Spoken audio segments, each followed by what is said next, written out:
ONews Radio, toute l'actualité nationale et des Outre-mer.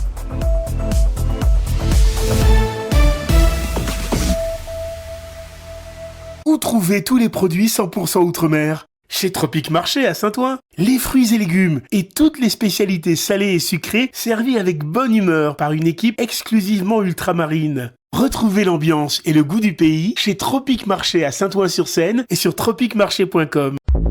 Martinique Actualité. La traditionnelle cérémonie du 11 novembre qui devait se tenir place de la Savane en présence de François-Noël Buffet, le ministre des Outre-mer, s'est finalement déroulée en l'absence de ce dernier, l'avion le conduisant en Martinique ayant pris du retard.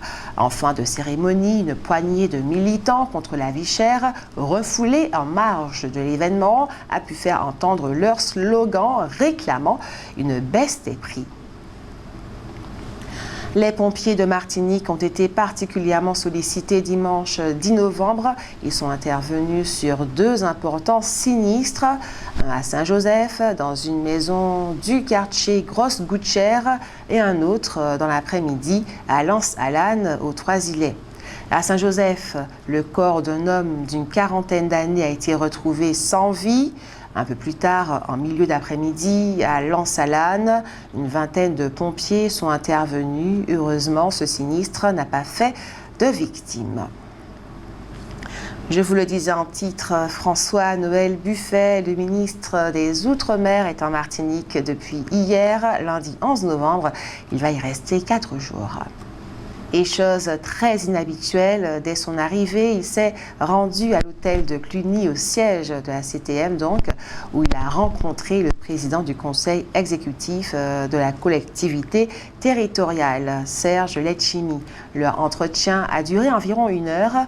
Le ministre s'est rendu ensuite à la résidence préfectorale, mais il n'a pu y accéder que sous la protection des forces de l'ordre. En effet, des membres du RPRAC, avec à leur tête Rodrigue Petitot, arrivé de l'Hexagone dans l'après-midi, s'étaient massés à proximité de la résidence pour exiger, mais en vain, de rencontrer le ministre.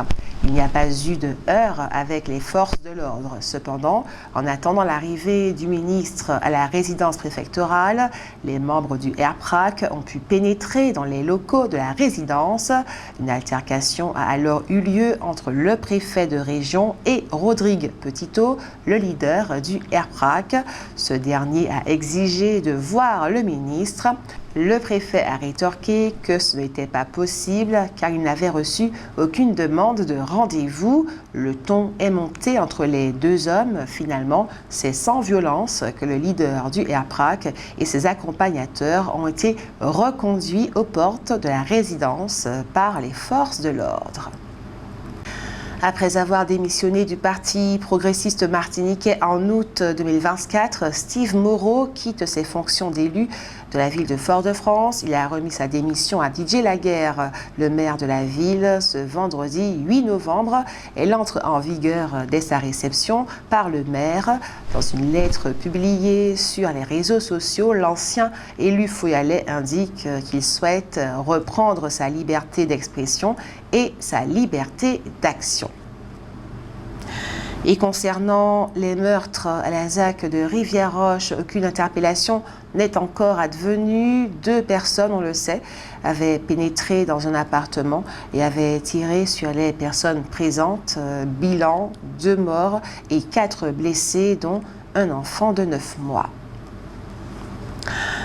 Dimanche, à Paris, plusieurs milliers de manifestants ont répondu à l'appel lancé par le RPRAC, Rassemblement pour la protection des peuples et des ressources afro-caribéens, de venir protester contre la vie chère. Dénommé la marche marronne, ce nouveau rendez-vous a permis à une nouvelle vague rouge de déferler dans les rues de la capitale, Paris, au départ de d'Enfer Rochereau en direction du ministère des Outre-mer pour protester contre la vie chère. Au cours de cette marche, les sportifs ultramarins se sont fait remarquer pour leur engagement dans la lutte contre la vie chère dans les Outre-mer. Plusieurs d'entre eux se sont unis pour dénoncer cette situation à travers un message relayé sur les réseaux sociaux. Il n'y a pas eu de heurts avec la police. Toujours à Paris, mais dans un domaine très différent, on notera qu'une messe particulière, concélébrée à l'église Saint-Sulpice le 11 novembre par Monseigneur Macaire et les évêques de Guadeloupe et de Guyane, a réuni plus de 2000 ultramarins. On notera aussi qu'à l'initiative de Jacques Martial, adjoint au maire de Paris, une vingtaine de personnes ont déposé une gerbe en souvenir de 600 000 ultramarins morts au service de la France pendant la Première Guerre mondiale. Ce week-end, la communauté indienne de Martinique a fêté le Diwali, la fête de la lumière. C'est la victoire du bien sur le mal. C'est aussi la fête de la prospérité. On observera qu'aucune fête africaine n'est fêtée en Martinique par les Afro-descendants. Le Boyoton organisé par la commune du Prêcheur a été un véritable succès. Et toujours dimanche, mais en Martinique, un convoi de véhicules a défilé dans le sud de l'île pour dire non à l'implantation de nouveaux centres commerciaux. Ce convoi a été conduit par plusieurs organisations citoyennes, professionnelles ou écologiques, dont la SOPAMA, Association pour la sauvegarde du patrimoine martiniquais, et le parti politique indépendantiste Modémas, Mouvement des démocrates et écologistes pour une Martinique souveraine, créé par l'ancien maire de Sainte-Anne, Garcin Malsa.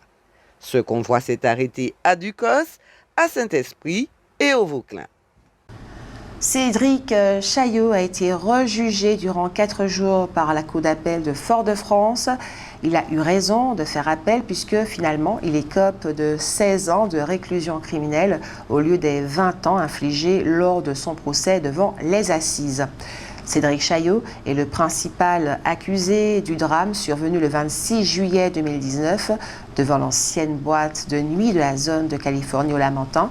Avait ouvert le feu sur 2 hommes dont l'un a été mortellement blessé. Les indicateurs de la surveillance épidémiologique des infections respiratoires aiguës notent une hausse des cas de bronchiolite, 63% contre 29%. Le maire de Saint-Pierre, Christian Raffa, signale que le mouillage préconisé à Saint-Pierre pourrait ne comporter que 70 bouées au lieu des 130 prévues. Dans ce cas, il faudrait subventionner à hauteur de 80 000 € par année le promoteur qui a obtenu la délégation de services publics. Pour éviter cela, une étude est menée actuellement sur la possibilité d'installer des mouillages supplémentaires entre Le Carbet et Saint-Pierre. Et vous avez sans plus attendre la parole, c'est l'heure de votre avis compte. Malgré le protocole signé sur la vie chère et conforté par le Premier ministre, le RPRAC doit-il continuer ses barrages et ses manifestations? Nous vous écoutons.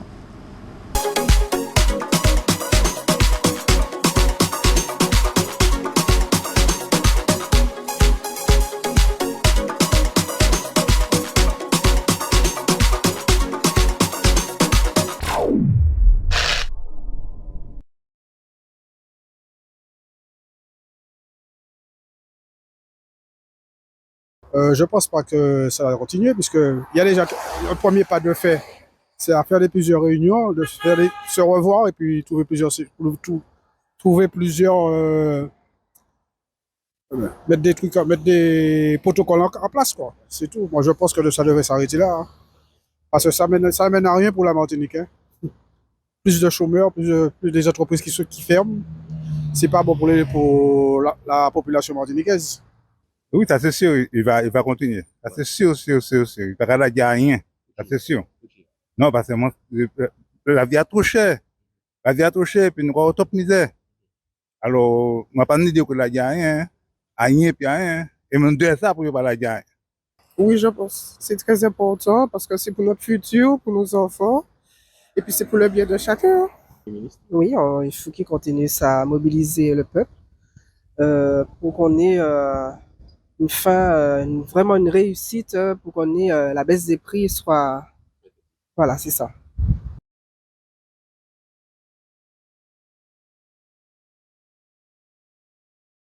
Eh bien, moi, je pense que là, nous avons entamé en combat, en lutte. Faut que nous allons, pas qu'à dire jusqu'au boutisme, c'est pas une possibilité. Mais c'est une possibilité. Nous, quoi fait, savent qu'effectivement, nous t'es besoin, parce que si nous pas besoin de bagaille là, nous pouvons entamer pièce de démarche. Et si nous, quoi fait des démarches là, c'est parce qu'elle nous besoin. Et moi, quand estimer que yo pour nous, ça nous besoin pour vivre. Ouais. Bon. Moi, enfin, pour le moment, ça m'a fait dire, mais ça, en mon, à longtemps, moi, quand les misère nous, de là, moi, réfléchir à ça, les possibilités. À présent, ouais, moi, les 3 jours. Mais, si moi, t'es plus vieux, moi, t'es caillé, puis c'est tout sa qualité. Moi, je dis non, parce que je supposé que, au fait que le air est trop intelligent. Je supposé que nous pas besoin de barrage, nous pas besoin de brûler rien. Moi, nous partis là, je supposé nous payer. Il paye. C'est, il n'y a qu'à faire ça pour faire, et puis, c'est tout mes barrages, ça ramène un problème. C'est-à-dire que, ici là, mais dès deux, il y a des petits vagabonds, quand vous êtes vagabondage, qui ont de l'argent, qui ont brûlé les moun. Pas besoin de ça pour arriver, tu vois, pas besoin de ça pour sans besoin, tu vois. Je crois pas. Pourquoi? Parce que, bon, rien pas à bouger. Même si vous mettez du feu, vous mettez machin, il n'y a rien pas à bouger. Si vous mettez du feu, puis un bec à bouger encore, c'est très bon, mais c'est pas le cas. Alors, nous pouvons arrêter de ça. C'est nous qui emmerdé. L'auto, pas ici, Dieu sait que nous avons fait. Bon, la bichette, nous avons tout. Quand même, nous sommes la bichette, quand même. Nous avons manger quand même. Nous avons faim. Hein? Ça qui est mon faim, ça c'est eux. Mais moi, pas mon faim. Non, je suis contre les barrages, mais je suis pour on défend une cause noble, parce qu'on a besoin, on reconnaît que la vie est très chère. Je suis pour continuer, mais je suis contre les barrages. Outremernews.fr, le site de l'actualité Outre-mer, 24 heures sur 24 et 7 jours sur 7. Retrouvez la chaîne Outremer News sur YouTube.